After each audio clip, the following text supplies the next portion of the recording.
This is a look at the genuine Gerber 97-850 toe tap and base. So it does come complete, has the base with the toe tap and the washer here.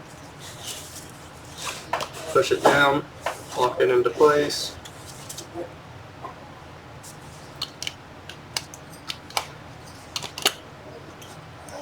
Come back up and then unscrew it here.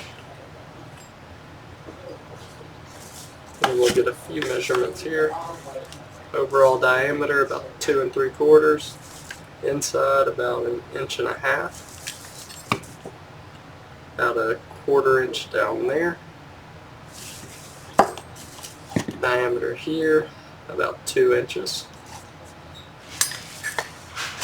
The metal piece is about 1 inch. The threads are about 1/4 of an inch.